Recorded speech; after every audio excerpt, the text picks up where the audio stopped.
Part 1. Shadows of Blood. The rain fell hard against the small, dimly lit living room windows, its rhythmic drumming masking the heavy silence inside. Olivia and Emma sat at opposite ends of the couch, their designer coats draped over the armrest, tension in the air thick enough to choke on. They hadn't been here together in years. Not since the day their older brother, Daniel, was sentenced. 20 years. That's how long it had been since the verdict slammed down like a hammer on all their lives. Daniel had been 23 then, tall, sharp-eyed, and already worn down by the streets. The court found him guilty of armed robbery and assault. The sentence, 15 years in prison. With time added for a later incident behind bars, he served 20. And in all those years, his sisters had barely visited. Not because they didn't care, at least that's what they told themselves, but because life had swept them in opposite directions. Olivia had married a wealthy real estate developer and built an empire of luxury properties. Emma had taken a different route, starting from scratch in fashion design, clawing her way into becoming the CEO of her own high-end brand. Both had made it to the top. Both had locked away their past like an old, dusty box they didn't dare open. But today, that box had been ripped open without warning. It started with a phone call. A woman's voice, cool, calculated, and almost amused, had called them separately that morning. "You should know," the voice said. "Daniel is out. And he knows the truth." Neither sister understood what she meant. But when they met at their parents' house, they found their adoptive mother pale and trembling, their father pacing the floor like a caged animal. It was in that cramped, suffocating room that the truth finally spilled. The three of them, Daniel, Olivia, and Emma, were not blood-related. None of them. They were all adopted from different families, brought together as a ready-made family by parents who couldn't have children of their own. For the sisters, it was a strange shock, but not a tragedy. But for Daniel, the implications were darker. He called earlier, their father said, rubbing the back of his neck. Said he wanted to reconnect. But his tone, he trailed off, his voice trembling. Olivia narrowed her eyes. "You mean his tone was threatening?" Their mother nodded silently. Emma frowned. "Why would he?" The answer came faster than expected. The front door slammed open so hard it rattled the frames on the walls. Daniel stepped in, the rain dripping from his jacket, his dark eyes scanning the room. Time had carved deep lines into his face, but his presence was still sharp and commanding. The tension in the air thickened instantly. "Hello, family," he said with a smile that didn't reach his eyes. No one spoke. The only sound was the rain outside. "You all look good. Real good. Better than I expected." His gaze moved over Olivia's diamond necklace, Emma's tailored coat. "It's funny, though. While you were climbing your ladders, I was rotting in a cell. Waiting. Wondering." Olivia straightened her back. "You were in prison because of your own choices." Daniel's eyes locked on hers, cold and unblinking. "My choices? I was 23. I was drowning. And you?" He pointed at their parents. "You could have helped. You had money, connections. But you didn't." Emma swallowed hard. "We didn't know how to." Daniel's voice cut through her like a blade. "You didn't want to." A heavy silence followed. Then he stepped closer, lowering his voice so that it carried a venomous promise. "I'm going to take everything from you. One by one. You'll feel the same emptiness I felt for 20 years.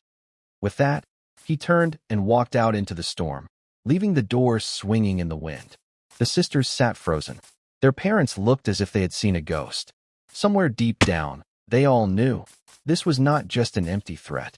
Daniel had 20 years to plan his revenge. And now, he had nothing to lose. Part 2. The First Strike.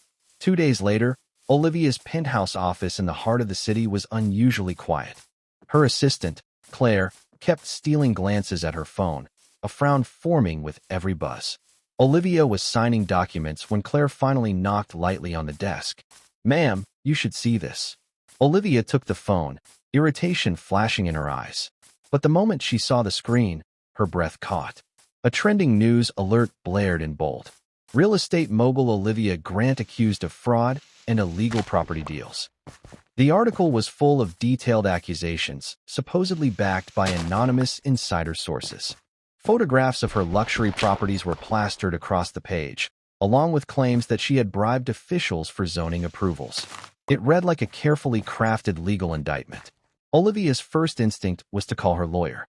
But even before she reached for the phone, Claire whispered, "There's more. Social media is blowing up. People are calling for a formal investigation." Olivia's stomach tightened. This wasn't a random smear campaign. It was precise, personal, and designed to ruin her reputation in hours. By midday, two of her largest investors had already pulled out of ongoing projects. Banks began reviewing her credit lines. It felt as if someone had pressed a self-destruct button on her career. That evening, when she returned to her penthouse, she found a small, plain envelope slipped under her door. No return address. Inside was a single photograph, an image of Daniel, leaning casually against a rain-slick wall, looking straight into the camera with a smirk. On the back, in thick black marker, were 4 words. One sister down. Soon. Emma's troubles began almost simultaneously. Her fashion brand, Emmeline, was preparing for the biggest show of the season, a Paris runway debut. Every slot was booked with international buyers. But on the morning of the dress rehearsal, chaos erupted backstage. Boxes of her latest designs had been slashed open, fabrics shredded like garbage. The signature gown meant to close the show was gone entirely. In its place was a crumpled paper bag with a single playing card inside, a black king, smeared with red ink. On the back, in the same black marker, was a message. "Your turn is coming." Emma stared at the card, her pulse pounding in her ears. She didn't need to ask who had done this. She could feel Daniel's presence in the destruction, the deliberate cruelty of someone who wanted not just to hurt, but to humiliate. Back at their parents' suburban home, the atmosphere was suffocating. Their father chain-smoked on the porch while their mother flinched at every sound from the street. That night, they received a late phone call from a blocked number. "Enjoying the show?" Daniel's voice was low and mocking. "This is only the beginning. I haven't even gotten to the good part yet." Their father tried to reason with him, his voice shaking. "Daniel, we can talk. Work this out." "No, Dad," Daniel interrupted, spitting the word like poison. "You had 20 years to talk. 20 years to write me, visit me, save me. You didn't. Now, I'm the one who talks." The line went dead. For Olivia and Emma, the truth became clear. Daniel wasn't attacking randomly. He had a plan, and it wasn't just about revenge. He wanted to dismantle their lives piece by piece, until nothing remained. And somewhere deep inside, a darker question gnawed at them both. If they weren't truly his blood, then why did it feel like his hatred was so personal, so intimate, as if it came from something much deeper than they yet understood? Part 3, Digging Up the Past. By the 3rd week after Daniel's release, the sisters' lives were unraveling like threads in a burning tapestry. Olivia was facing an official investigation from the city's business council, her accounts frozen pending verification of assets. Emma's Paris show had been canceled entirely, replaced in headlines by stories of her mysterious backstage sabotage. Daniel wasn't just attacking them. He was stripping away their sense of control. But what neither sister realized yet was that Daniel's revenge wasn't only about the 20 years he'd spent in prison. It was about something else. It was Emma who first decided they needed answers. She arrived at Olivia's penthouse late one night, looking pale but determined. "We can't just wait for him to hit us again," she said, pacing the marble floor. "We need to know why he's doing this." Olivia, sitting stiffly in her silk robe, replied, "It's because he's insane. Because he blames us for—" "No," Emma interrupted. "There's something else. Did you hear what Mom said the other day? That we were all chosen from different families? That it wasn't a regular adoption process?" Olivia frowned. "What are you saying?" "I'm saying, what if there's more to how we ended up together? Something they never told us?" Olivia didn't answer right away. Instead, she reached for her wine glass, then stopped halfway. "If that's true, then Daniel knows it. And if he knows it, he'll use it." The next morning, the sisters confronted their parents. The living room curtains were drawn tight, the air heavy. Their mother looked like she hadn't slept in days. "Tell us the truth," Olivia said without preamble. "Everything." Their father's eyes darted toward his wife, who sat wringing her hands. We were desperate," he began. "We couldn't have children. We wanted a family, but the waiting lists were years long." "So you found another way?" Emma's voice was sharp. The mother's lip trembled. "There was a man. He said he could arrange everything privately. We never asked too many questions. Maybe we didn't want to know." Olivia's chest tightened. "And where did he get us?" Silence. Finally, their father said, from 3 different places, 3 different situations. Daniel came first. You, Olivia, a year later. Emma last. We were told your families couldn't keep you, that it was better this way. Names. Emma pressed. The father shook his head. We were never given any real ones. Just first names. And warnings not to look. That night, unable to shake the feeling that Daniel knew more, Emma drove to the old part of the city where they'd grown up. She stopped at a dingy bar where she knew ex-cons often gathered. It didn't take long before someone recognized Daniel's name. He's been asking about a guy named Keller, the bartender said, drawing a glass. Old trafficker, used to run kids through the system back in the day. Heard he's still around. The name meant nothing to Emma, until she remembered the fear in her mother's eyes earlier that day. Meanwhile, in another part of the city, Daniel stood in a darkened apartment, staring at a corkboard covered in photographs. Olivia's face. Emma's. Their parents. A faded picture of a grinning man in a leather jacket. Keller. Daniel traced a finger along Keller's photograph, his jaw tightening. They think they're victims, he murmured. They don't know what they were part of. He pinned a new photograph to the board, a candid shot of Emma at the bar that very night. He'd been watching. By the time Emma got home, a plain envelope was waiting for her. Inside was a single page, a copy of her original adoption paper. But where her adoptive parents' names should have been, the space was blacked out, and written in bold across the top were the words, Ask Keller. And in the corner, a hand-drawn symbol, a small black king chess piece. Part 4, The Black King. The next morning, Emma sat in her car outside a rundown apartment complex in the industrial district, gripping the steering wheel so tightly her knuckles turned white.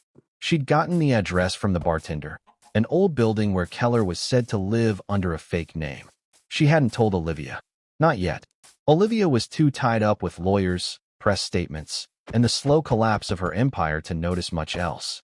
Besides, Emma wanted answers before Daniel made his next move. The stairwell reeked of mildew and cigarette smoke. Apartment 3B had a metal door covered in dents. She knocked once. Silence. Then, shuffling footsteps. The man who opened the door looked like a ghost of the grinning face from Daniel's corkboard photo.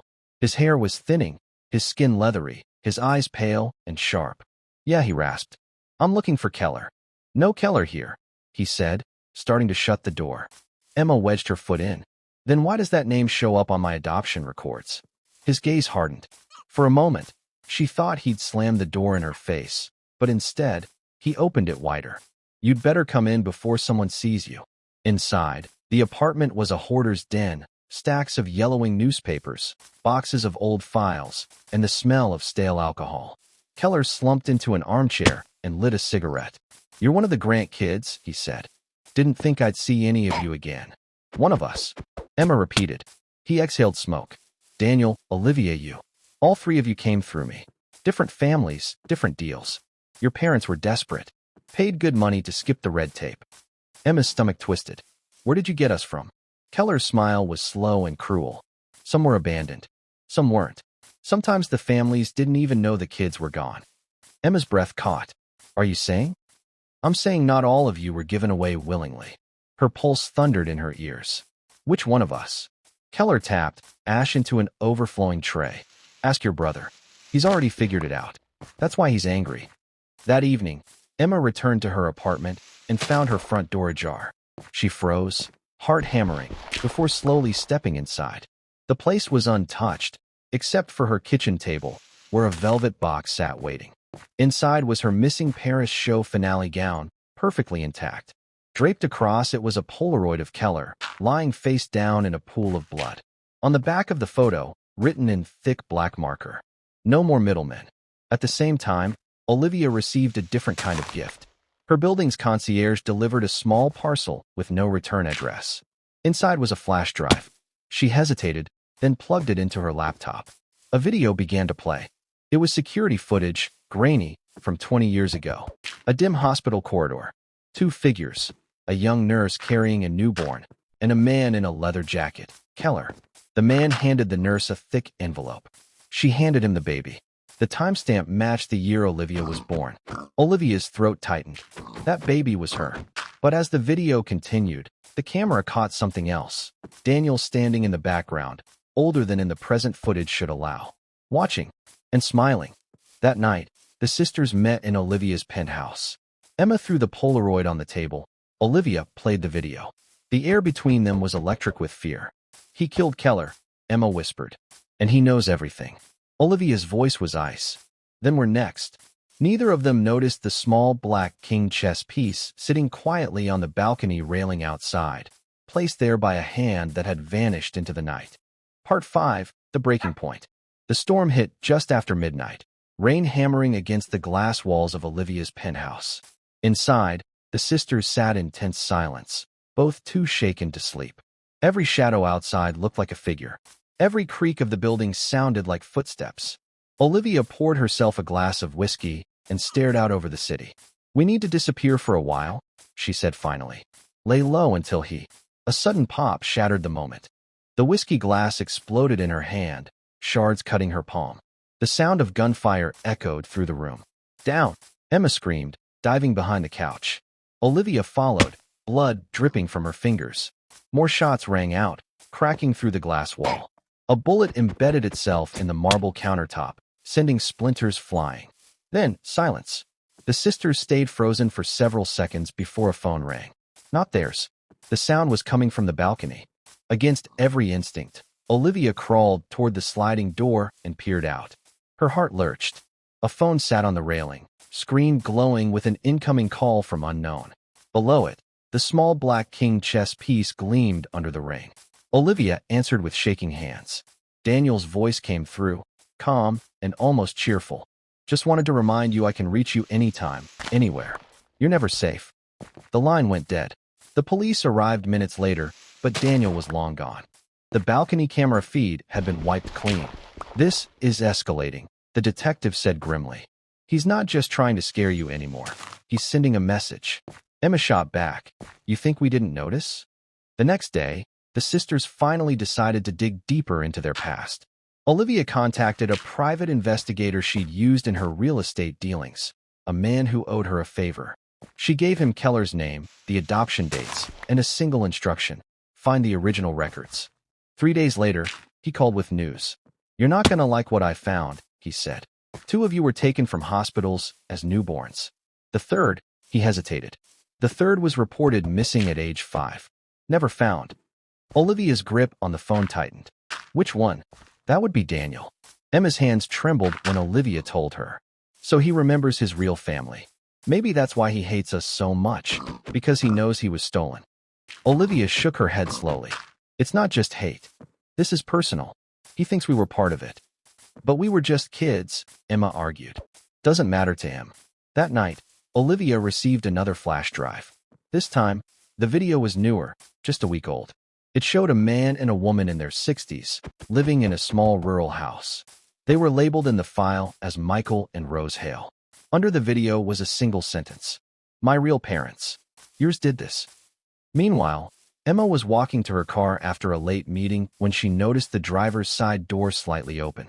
She froze, scanning the empty parking garage.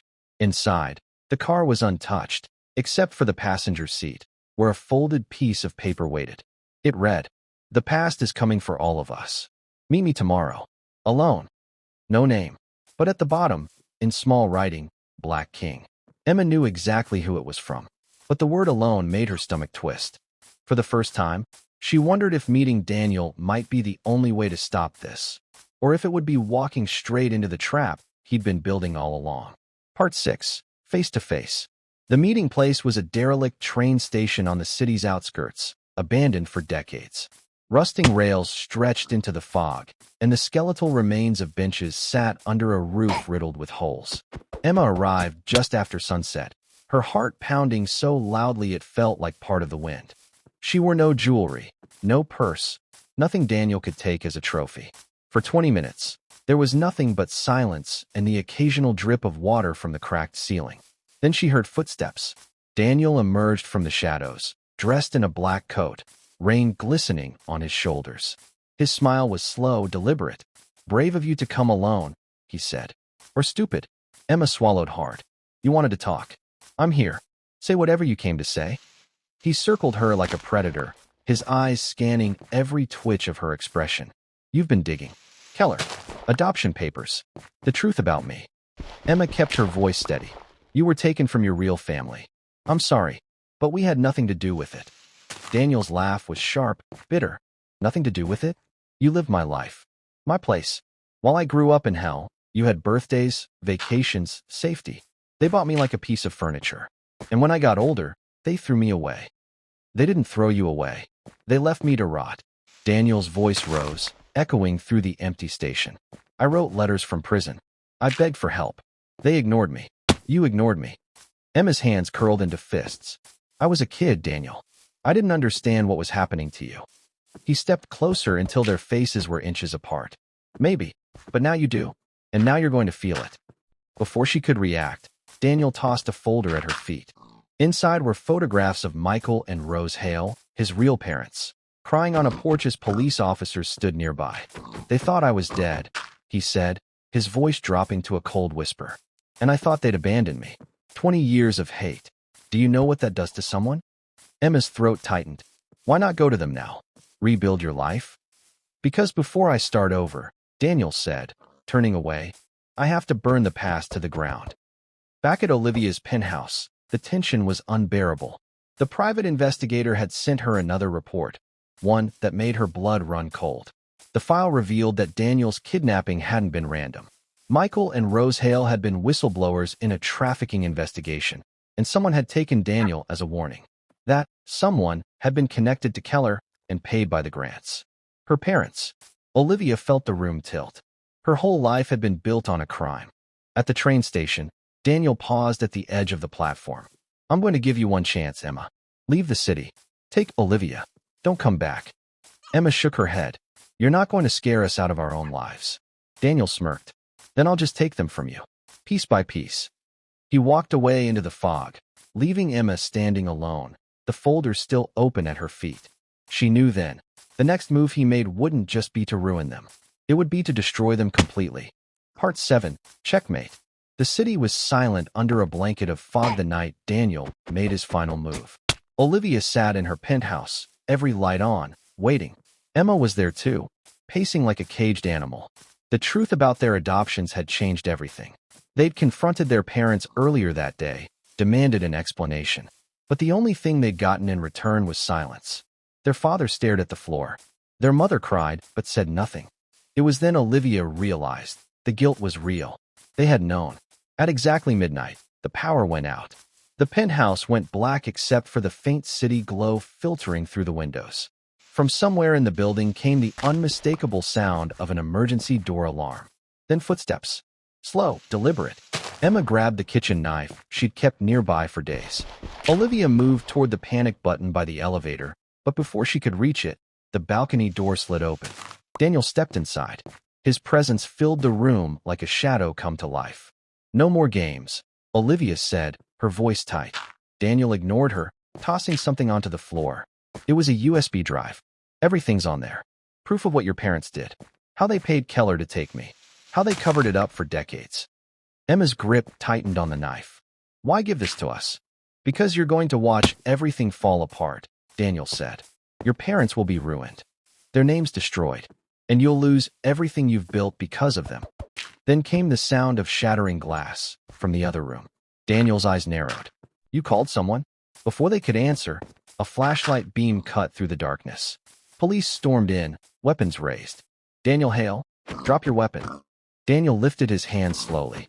He had no gun, only the black king chess piece, which he set gently on the floor. I warned them, he said quietly, almost to himself. They didn't listen. The officers cuffed him and led him toward the door. But as they passed Olivia, he leaned close and whispered, Checkmate isn't when the king dies. It's when the king chooses to fall. The next morning, the sisters plugged in the USB. They expected to find documents, videos, hard evidence. Instead, it contained a single file, a letter.